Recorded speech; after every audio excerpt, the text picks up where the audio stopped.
Excelente.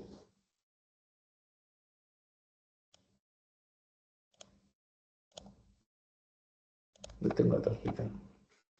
Chicos, pues de lo que vamos a hablar ahorita son generalidades. Continuamos con generalidades. Ya platicamos un poquito de algunas condiciones que esencialmente van a estar reiteradamente platicándose en el curso. En todos los temas, en todos, en gastro, en renal, en cardio, vamos a estar viendo el tema de bombas, el tema de transportadores, el tema de cotransportadores, sin transportadores, contratransportadores, la de difusión simple, difusión activa, transporte activo primario, secundario y terciario, etcétera, ¿no? Ahora vamos a platicar un poquito, muchachos, de conceptos que también vamos a platicar durante el curso. Por ejemplo, presión. Presión, ¿cómo la vamos a medir? Ah, bueno, pues en milímetros de mercurio. ¿Qué onda con eso? Soluciones osmolares. A ver, quiero una solución isoosmolar. ¿De qué estoy hablando en una solución isoosmolar?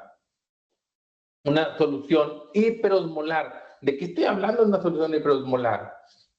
Una solución a una concentración de X cantidad de milequivalentes. ¿De qué estoy hablando cuando una X cantidad de milequivalentes? Entonces, son generalidades que ahora se preguntan como generalidad de concepto y luego en cada uno de los momentos del curso lo vamos a platicar en la aplicación, por ejemplo, del transporte de glucosa en el tubo digestivo o en la reabsorción de glucosa en los túbulos renales, etcétera, ¿no? Entonces, tenemos que hablar, por ejemplo, de unidades internacionales. Las unidades de longitud, por ejemplo, el metro, centímetro, milímetro. Sé que son cosas muy sencillas, pero hay algunas que nos hacen diferente de un universitario a un técnico, como por ejemplo, cuando un universitario escribe 5 metros, no puede escribir 5 MT, porque MT no es metro, es una ocurrencia personal. O sea, metro es M. Y luego ponen M punto, o sea, 5 metros por 4. 5M punto por 4M punto. No, no lleva punto, porque no es una abreviación, es un símbolo. Entonces, ese tipo de generalidades son las que definen un universitario. Por lo tanto, tenemos que saber cómo se escriben las unidades internacionales y, por ejemplo, los segundos no son sec, son S. Una medición de masa son gramos. Una medición de temperatura desde el punto de vista científico son grados Kelvin, no grados centígrados. Oye, es que los centígrados son una adecuación para hacerlo más práctico, pero los grados en la literatura científica tienen que ser en Kelvin y no son grados Kelvin, son Kelvin, ¿de acuerdo? Y su símbolo es K.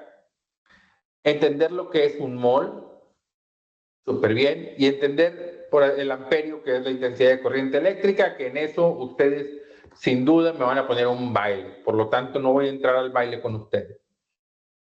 Lo mismo, ¿no? Símbolos, metros, gramos y cuando usamos kilogramos, que es el más sencillo de utilizar, kg. Segundo S, A, una K, mol y candela cuando vemos intensidad lumínica. Que oiga, doctor, es que eso no aplica a nosotros. Bueno, para ustedes sí, porque son ingenieros. Por lo tanto, pueden diseñar un dispositivo que tenga una señal lumínica y que tengan que definir cuál es la intensidad de la señal lumínica. Y eso es candela. Cada uno de estos tiene una definición. Por ejemplo, mol.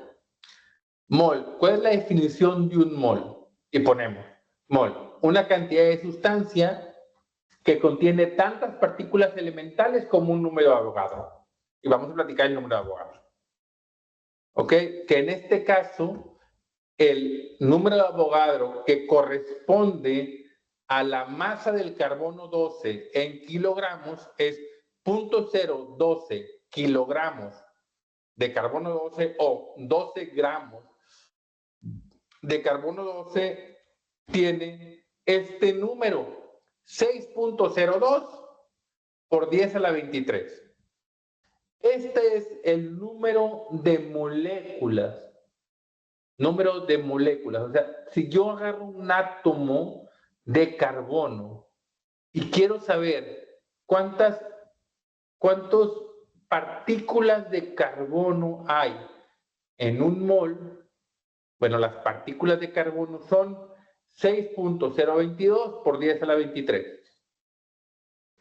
Ese es el número de Avogadro. ¿Cómo llegaron a esa definición de número de Avogadro? No me pregunten, no me interesa, no lo sé. Es un tema de física y luego se ha definido de varias maneras diferentes a lo largo de la historia, pero por allá en 1800 y cacho, un tipo dijo, tiene que haber un numerito de moléculas y lo tenemos que poder contar.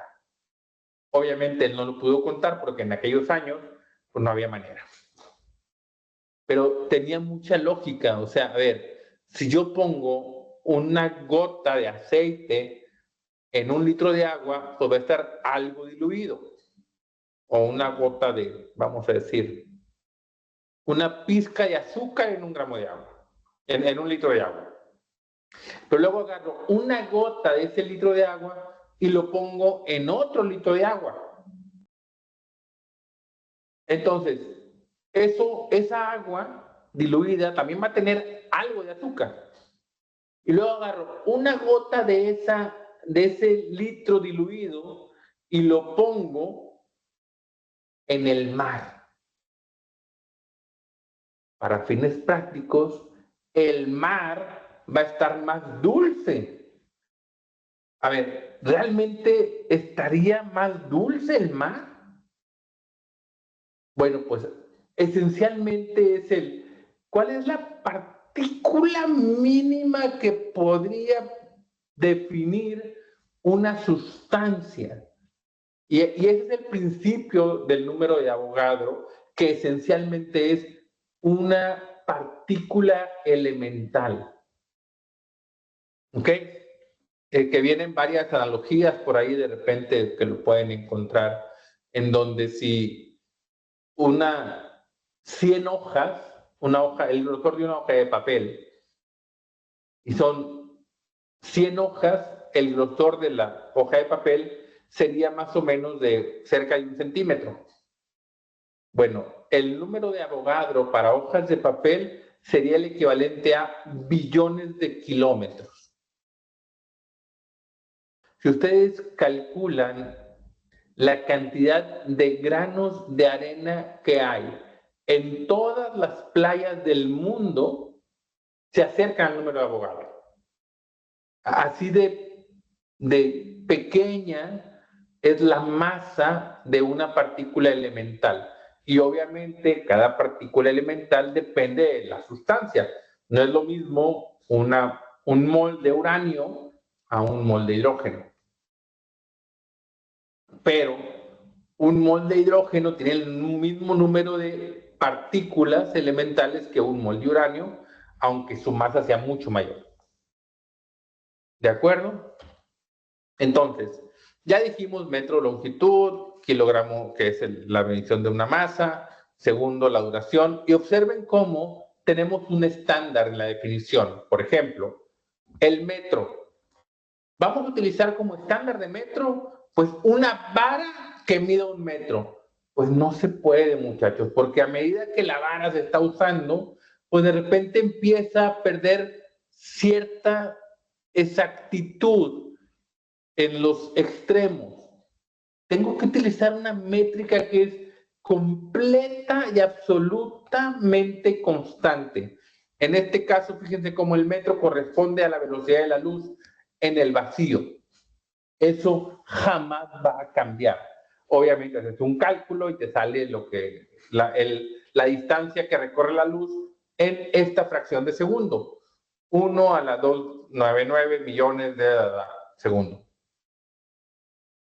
la masa del kilogramo, es cierto que la unidad es el gramo, pero era tan pequeño que dijeron 1000.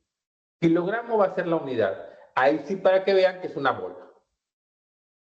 Una bola que está resguardada de tal manera que siempre esta masa, ese prototipo de platino iridio que se hizo en 1901, debe pesar exactamente lo mismo, porque no se va a desgastar. Y así, sobre eso, ustedes van a comprar ahorita en Amazon un estándar de 500 gramos y venden vamos a decir, un cilindrito de metal que es para que ustedes calibren las pesas con las que van a trabajar en el hospital, por ejemplo.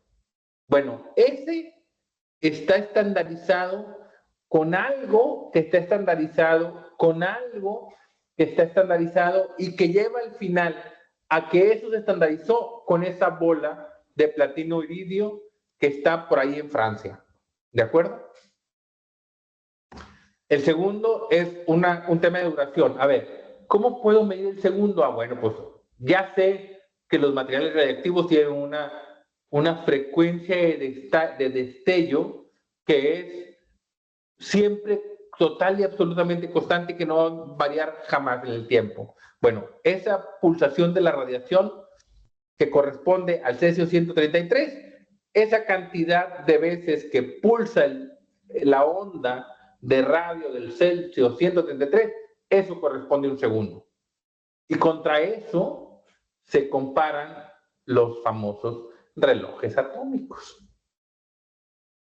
Oye, doctor, pero es que antes ya la hora, y antes ya los minutos, y antes ya los segundos. Sí, pero al final hubo un momento en que los físicos dijeron, les tengo que decir cómo es.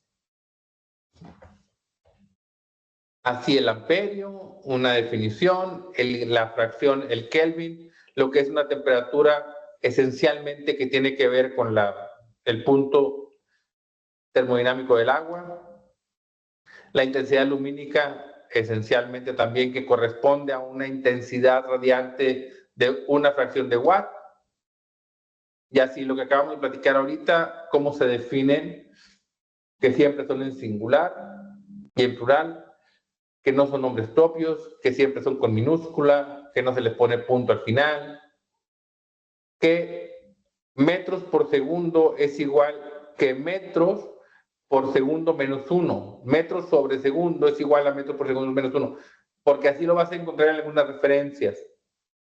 El por ciento, cómo se puede expresar como 0.01, como una... El uso de partes por millón, ciclos por segundo, centímetros cúbicos, estos no son unidades que se deban de utilizar en literatura científica. Por lo tanto, cuando ustedes van a escribir un artículo que incluye algo que tiene que ver, por ejemplo, ciclos por segundo, no van a poder escribirlo así. Tienen que poner hertz. Y en lugar de partes por millón, tienen que poner moles. Oh, doctor, pero yo he visto en el periódico que utilizan la unidad de partes por millón para hablar, por ejemplo, de los contaminantes ambientales. Eso es para la gente, no es una publicación científica. ¿De acuerdo? Es un reportero, no es un físico, no es un científico y es un universitario de la comunicación. Entonces él va a utilizar algo que para la gente tenga sentido, como por ejemplo partes por millón. La enfermera, otros centímetros cúbicos. Sí, para el paciente, no en la literatura científica. En la literatura científica tiene que decir mililitros. ¿De acuerdo?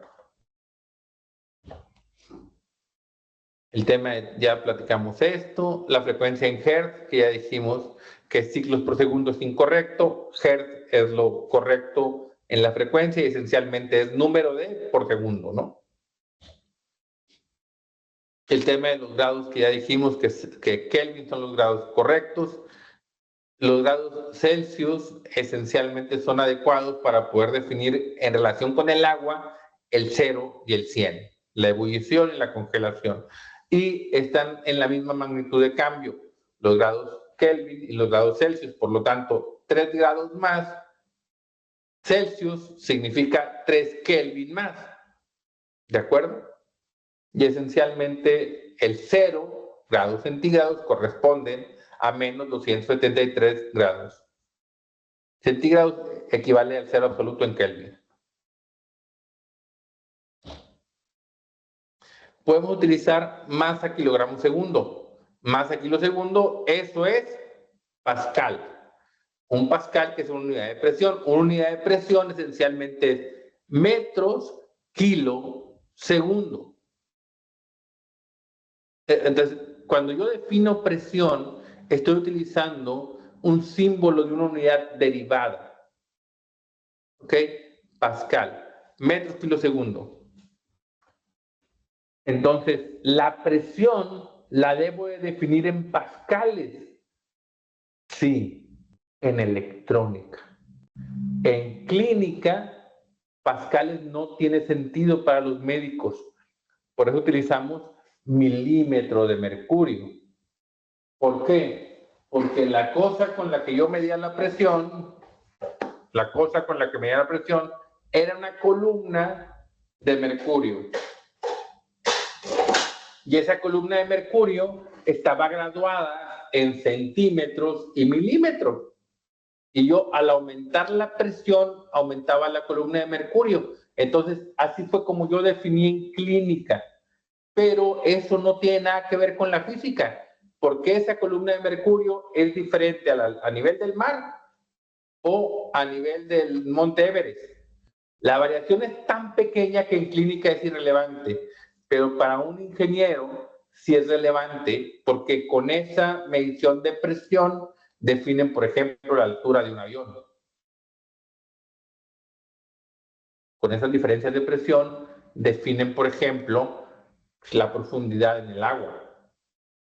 Y cuando ustedes compran un aparato electrónico que van a conectar luego a su Arduino para medir presión, va a estar en grados, en pascales.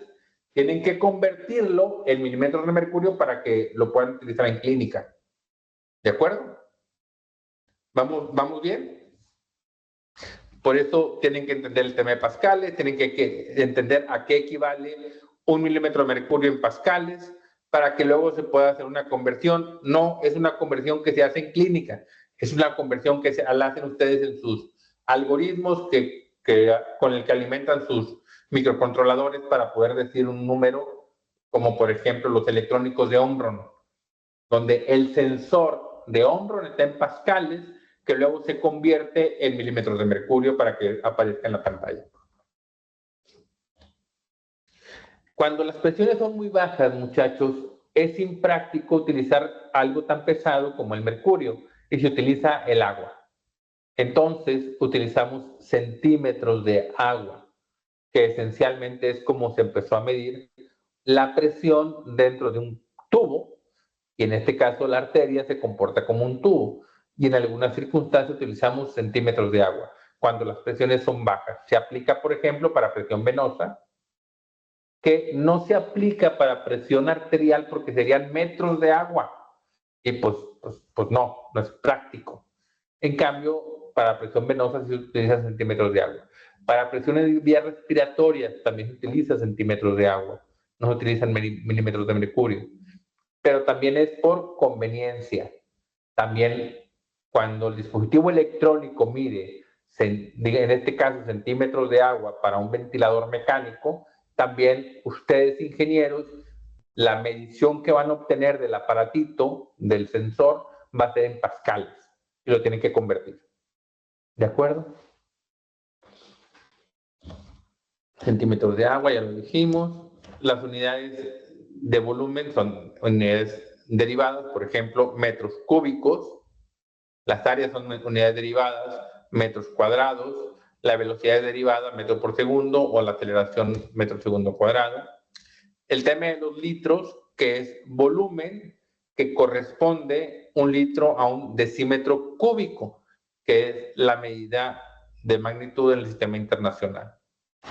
Y también estas no están incluidas en el sistema internacional, por ejemplo, el litro. Entender los decimales y las multiplicaciones de cada unidad. Decímetro, centímetro, milímetro, micrómetro, nanómetro, picómetro y etcétera, ¿no? Esencialmente tener los que aplica para lo que nosotros usamos habitualmente.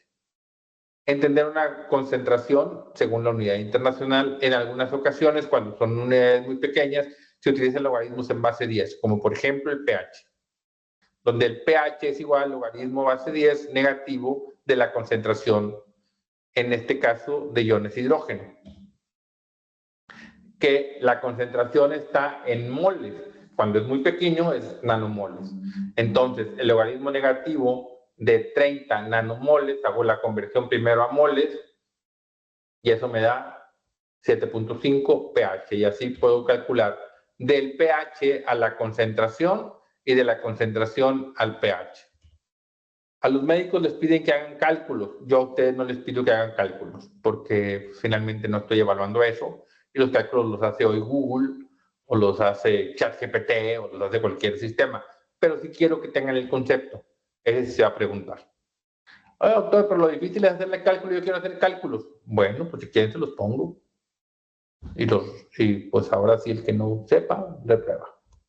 Ustedes dicen, yo me acomodo, ¿no? Muchachos, algo que aquí lo vamos a ver nada más como generalidad, pero que en respiratorio va a ser muy relevante, la presión parcial de los gases. Hay algunas fórmulas y algunas leyes que aplican en la presión parcial de los gases, porque esencialmente el gas donde yo me estoy moviendo, pues es la presión atmosférica. Y esta presión atmosférica tiene gases diluidos, como por ejemplo el oxígeno, el nitrógeno, que son los más relevantes. Entonces, o de concentraciones más importantes. Entonces, esa concentración parcial de los gases tiene que ver con algunas constantes. Y luego, esa difusión de gases hacia los líquidos tiene que ver con otras constantes y temperatura. Y eso lo tenemos que entender porque esencialmente el oxígeno que está a un 21% y que es una presión parcial en relación con la presión atmosférica, luego lo tengo que convertir a una presión parcial en la sangre, en este caso un líquido. ¿De acuerdo? Y entender la concentración de los gases disueltos, la ley de Henry, las constantes que ahí pueden considerarse. Observen cómo la difusión del monóxido de carbono, del dióxido de carbono es 0.5 y del oxígeno es 0.02. O sea, el dióxido de carbono difunde muchísimo más fácil que el oxígeno. Y luego, por ejemplo, otros gases, en este caso el nitrógeno que difunde menos o el helio que difunde todavía menos. La coeficiente relativo al oxígeno 1 y el dióxido de carbono es 20 o 21 veces o 20.3 veces, con una difusión mayor que el oxígeno. Y ahí está, dependiendo de la temperatura y la presión, cómo se puede calcular, ¿no? Y esto es los diferentes gases en la atmósfera con sus presiones parciales, y luego cómo se modifica cuando está humidificado o no está humidificado, porque es la presencia de agua o no agua. En el aire alveolar, por ejemplo, tenemos agua. Entonces se modifica parcialmente la concentración de oxígeno sin aire, humidificado y sin humidificar. Esto en relación con unidades, muchachos. ¿De acuerdo? Terminé. ¿Dudas? ¿Preguntas? ¿No? Vamos bien. Vamos a la siguiente clase, muchachos. Dejen, excelente, gracias. Dedito arriba, Aymen me recordó, a ver, todos dedito arriba. Bueno, los 9 que están en clase, dedito arriba. Muy bien, excelente, muchachos. Gracias. Gracias, gracias, gracias. Vamos a abrir la siguiente clase, que esencialmente son las unidades de concentración. Ya que estamos hablando de moles, pues ahora tenemos que hablar de osmoles. Vamos, les empiezo a compartir.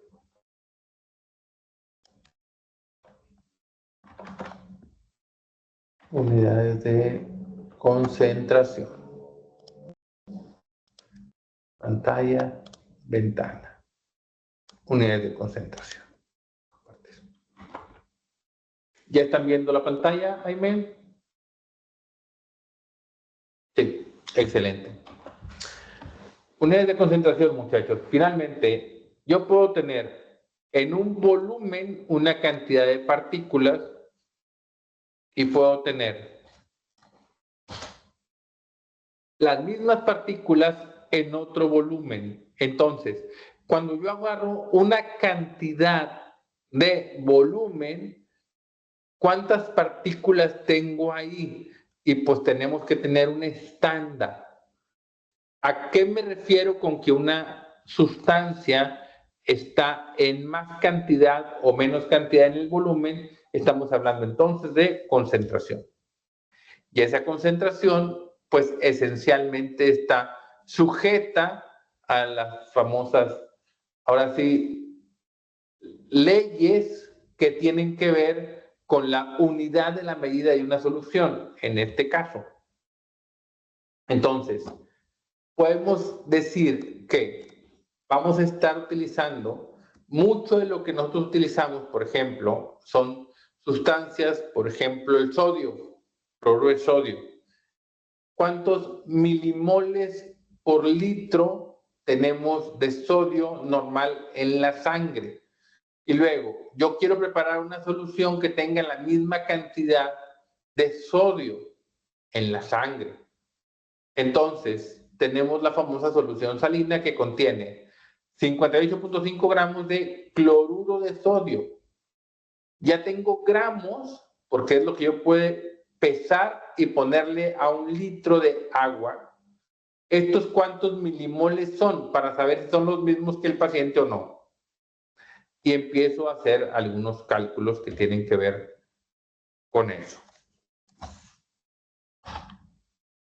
Entonces, para yo saber cuántos milimoles tengo, primero tenemos que definir lo que es el mol.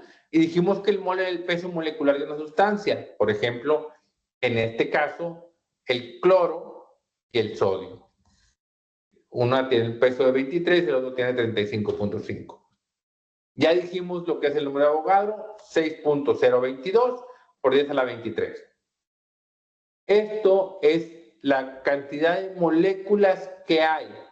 Una solución, un molar significa que hay un mol, o sea, una vez el peso molecular de la sustancia expresado en gramos en un litro de, en este caso, un solvente que el mejor de todos es el agua.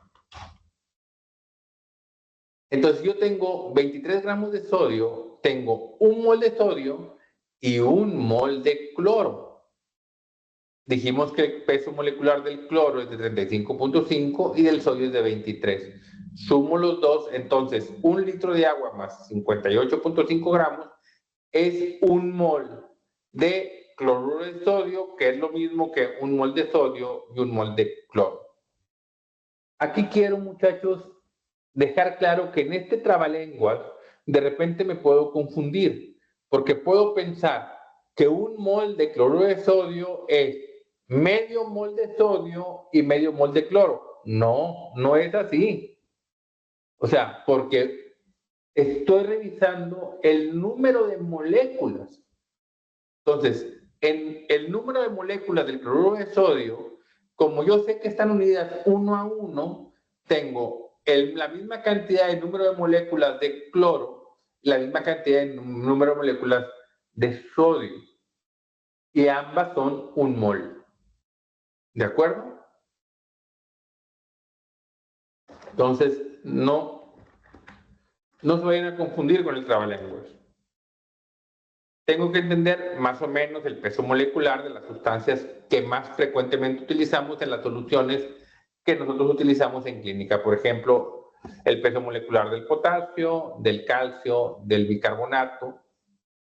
El peso molecular de la glucosa, 180, aunque aquí en este caso es una condición en particular. Un mol de glucosa son 180, pero la glucosa no se separa en sus diferentes componentes. Por lo tanto, cuando yo tengo un mol de glucosa, no tengo un mol en este caso, carbono, hidrógeno o oxígeno. ¿De acuerdo? Porque no se separa. Es bien importante. En cambio, el cloruro de sodio, ese sí se separa en una solución acuosa.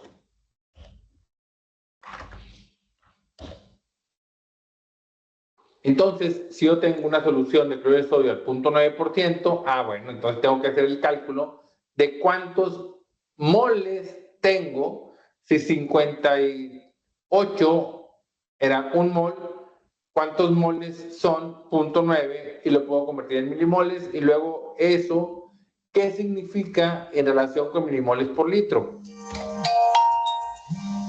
A ver, muchachos, discúlpenme tantito. Déjenme hacer esta llamadita.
Perdón, chavos, es que quería estar seguro que no era una emergencia.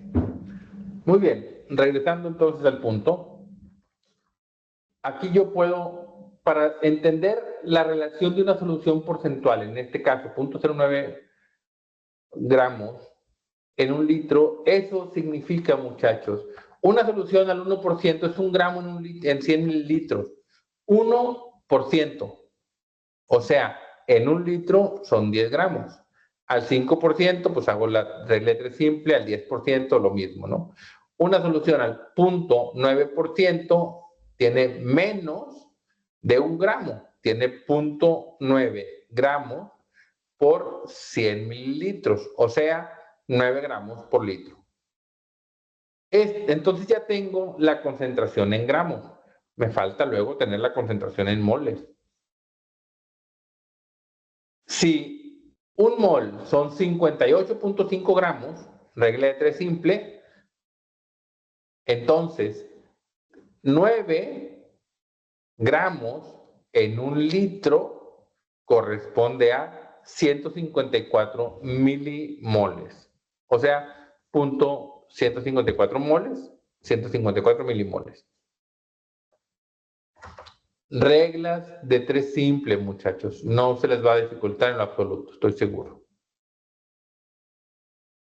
Si yo quiero, entonces, una solución del 0.9%, ¿cuántos gramos de glucosa debería tener la solución para tener los mismos, en este caso, los mismos moléculas osmóticamente activas, los mismos moles?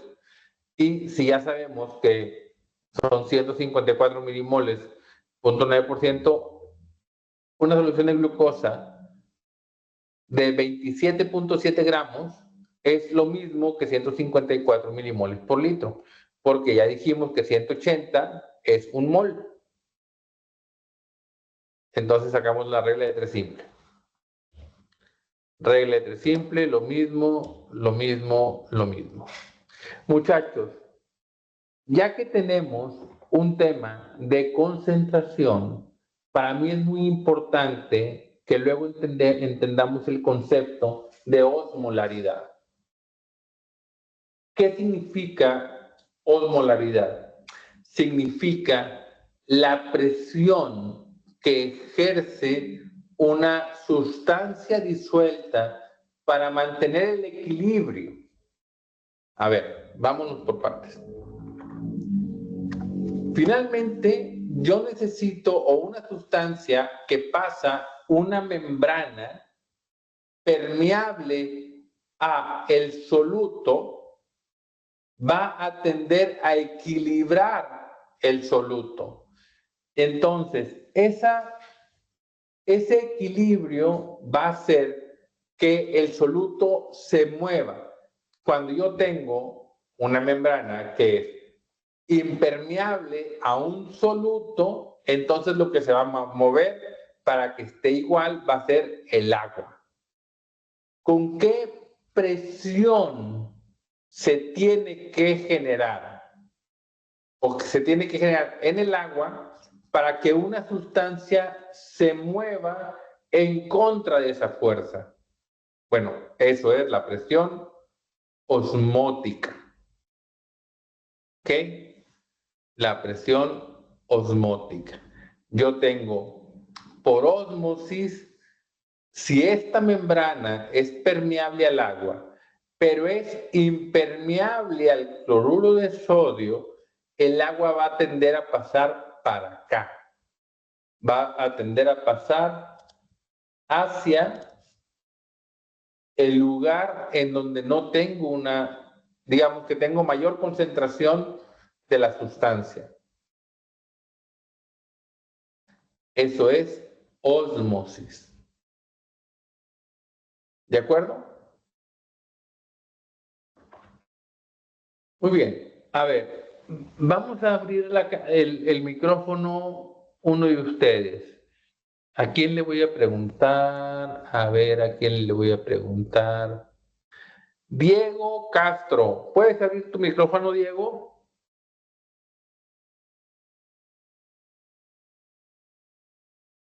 Sí, doctor.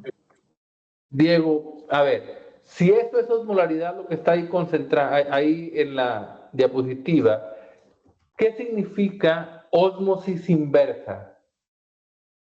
Pues que va hacia el agua. O sea, en ¿Cómo hacia lugar el de... agua? ¿Mande? Por ejemplo, cuando yo digo estoy purificando agua por medio de ósmosis inversa, ¿qué estoy haciendo?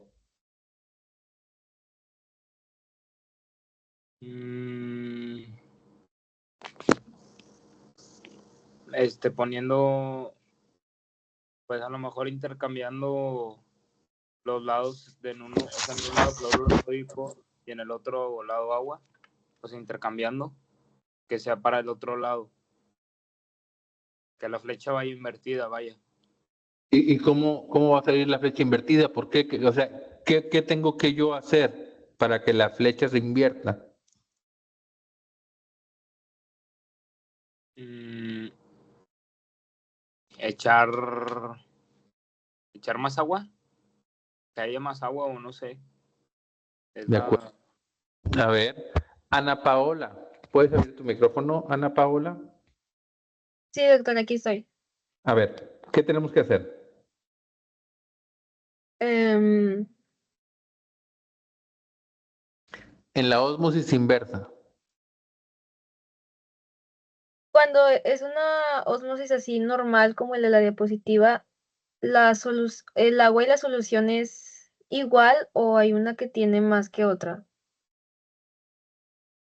No, haz de cuenta cuando en la ósmosis normal yo tengo dos compartimentos Ujú. que tienen una diferente concentración de una sustancia y están separados por una membrana que es permeable al agua e impermeable a la sustancia. Por lo tanto, el agua, para equilibrarse, se va a mover a donde hay más concentración. Es como, por ejemplo, si yo pongo una bolsa de agua limpia, con una membrana que es permeable al agua, pero impermeable al sodio, al cloruro de sodio, y la meto al mar. ¿Qué va a pasar con el agua de mi bolsa? Se va a salir, porque la membrana es permeable al agua. Entonces así Siguiendo sería así a la inversa, que sea permeable al agua y que sea impermeable a la solución de Nazi. Sí, claro, a la solución, sí, a las sí, porque finalmente acuérdense que el agua es solamente hidrógeno y oxígeno y está muy pequeñito. El peso molecular del agua es muy bajo.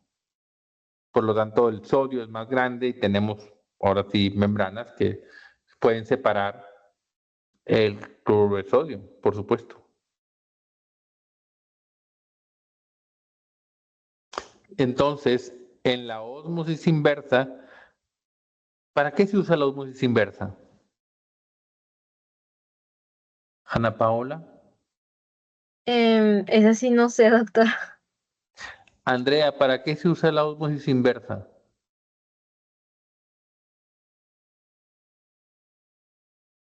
Em, la osmosis inversa, pues yo creo que para purificar el agua, ¿no? Sí, para purificar el agua. Yo uso ósmosis inversa, por ejemplo, para agarrar agua de mar y convertirla en agua limpia. ¿Y cómo hago la ósmosis inversa, Arat?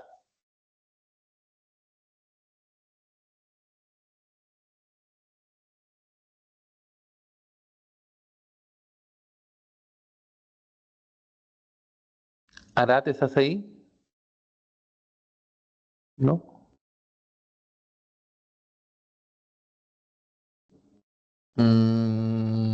Aime, ¿estás por ahí, Aime? Aquí estoy. Entonces, ¿cómo aplicamos la ósmosis inversa?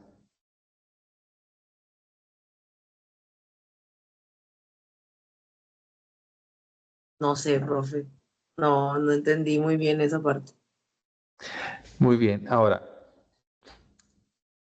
si ustedes buscan en internet un dispositivo para purificar el agua de los que usan los campistas, donde agarran agua de río y luego para poderla tomar la purifican, ¿qué es lo que hacen? No me digan que la hierven, porque no estamos hablando de que lo hagan con temperatura, por favor. ¿Cómo hacen la osmosis inversa? Pues la revuelven con otras cosas, ¿no, doctor? ¿No? La revuelven con otras cosas, según yo. ¿No? No.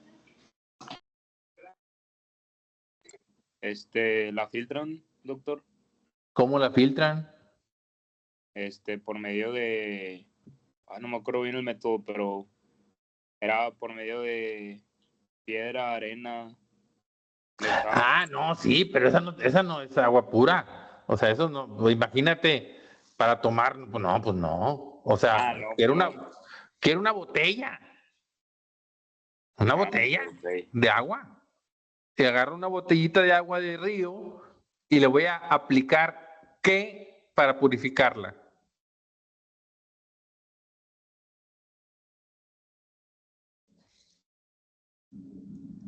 Diego, tú Presión. que estás ahorita ahí acampando en el valle, que tienes ahí el lago de agua atrás, bueno, ¿cómo vas a hacer para tomar el agua del lago que tienes ahí atrás? Pues si no es con temperatura, podría ser con presión. ¿Cómo con presión? ¿A qué te refieres con presión? O también podría ser, por ejemplo, se usa mucho el que con un trapito de un recipiente con agua contaminada hacia otro. Sí, pero no, el trapito va a dejar pasar las bacterias y las amibas y te da una infección monstruosa, ¿verdad? No, no, no. O sea, compras una botella que tiene un tapón que es permeable al agua, pero con poros tan pequeñitos que solamente dejan pasar agua. Pero para que tú puedas pasar el agua por ahí, ejerces presión. Tiene una especie de tornillo que tú le das vuelta, taca, taca, taca, taca, taca, taca, taca.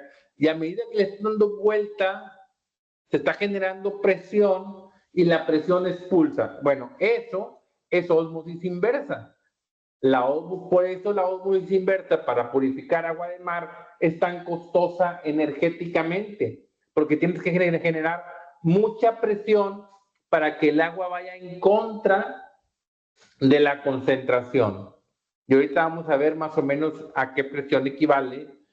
Vamos a decir un mol en un litro que genera un osmol. ¿Ok?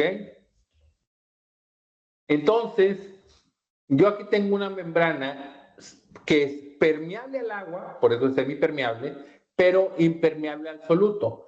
Cuando yo pongo un soluto de un lado, el agua va a irse hacia ese lado. Por lo tanto, voy a empezar a tener una diferencia de altura, que en este caso es una columna, por lo tanto tengo centímetros de agua, por lo tanto yo puedo convertir estos centímetros de agua en pascales, por lo tanto yo sé qué presión es lo que está generando estos solutos.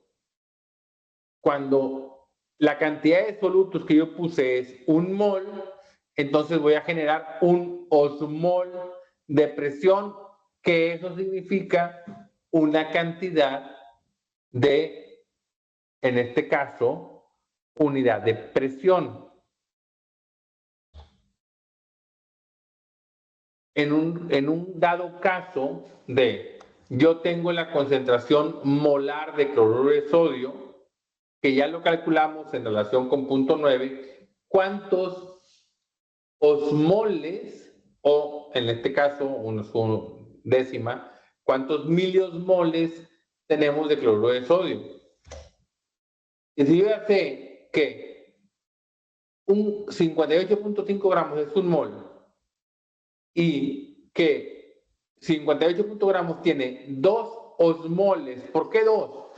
Porque un osmol es el sodio y otro osmol es el cloro, porque ambos son partículas osmóticamente activas, porque ambos interactúan con el agua electroquímicamente.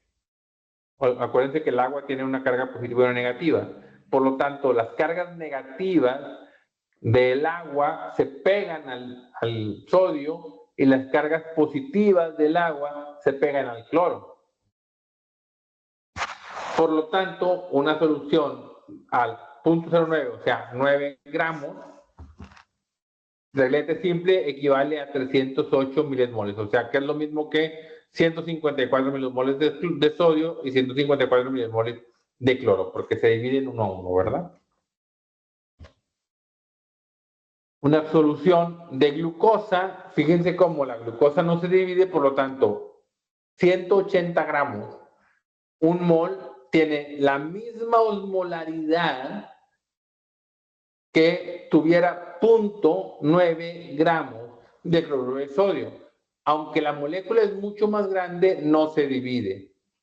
Por lo tanto, una molécula de glucosa solamente atrae a una molécula de agua.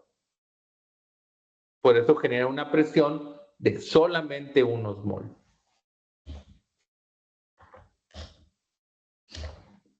Esto es esencialmente lo que ya les dije, cloruro de sodio, cómo se combina con el agua para esencialmente generar una solución. Luego, muchachos, el concepto de anión y de catión, en donde un anión tiene una carga negativa y un catión tiene una carga positiva. Punto. No hay más. ¿Por qué? Porque un anión va hacia el cátodo y un catión va hacia el ánodo. ¿Y así? Cationes hacia lo, en este caso negativo, y aniones hacia lo positivo. Y luego, muchachos, esto es lo mismo que en el concepto de osmolaridad y de molaridad, ahora tengo el concepto de miliequivalentes, que es lo mismo, pero cargado eléctricamente.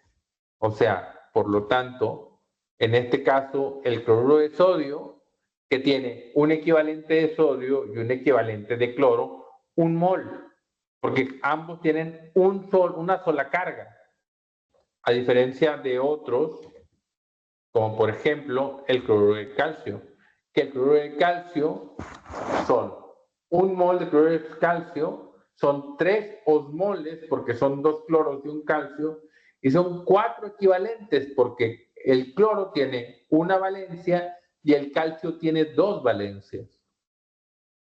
¿De acuerdo?